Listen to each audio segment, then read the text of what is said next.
Warrior, welcome.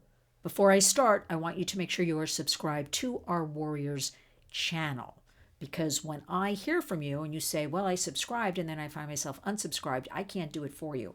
And you know my usual drill. I want to build algorithms here on YouTube. I want you to get the information. I want you to share the information. So let's talk about it. I have to talk about it on this day, the day after the hands off, the demonstrations all over the United States.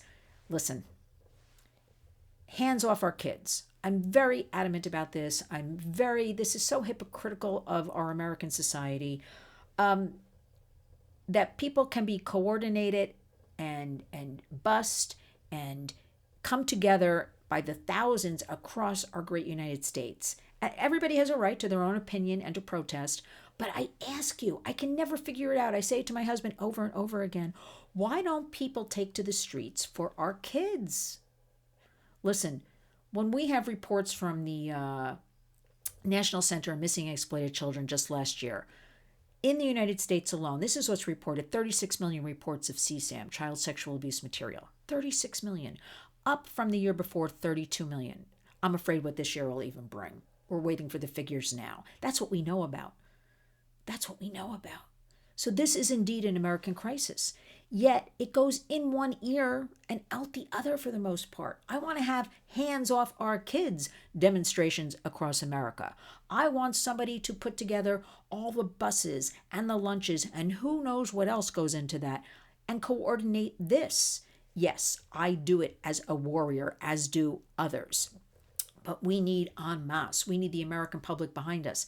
Why, I ask you, why can't people understand?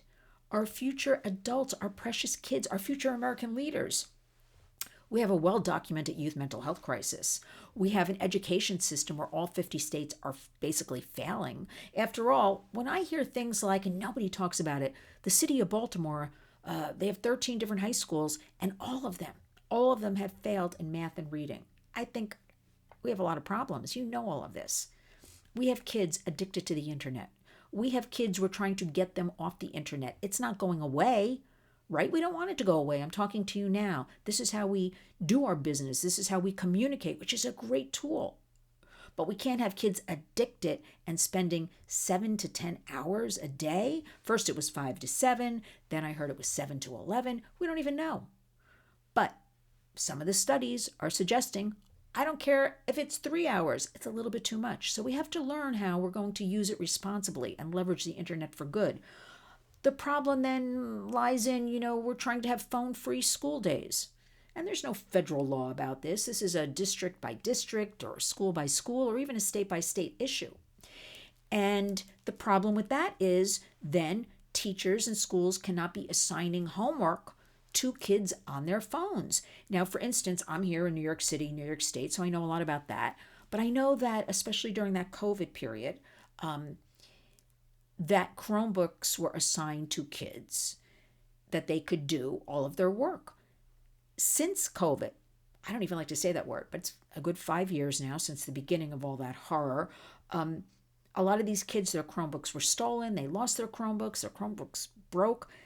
They had no other access to a device, especially vulnerable kids, in poorer households. So they use their phone to do all their homework on. Imagine doing all your assignments on your phone like that.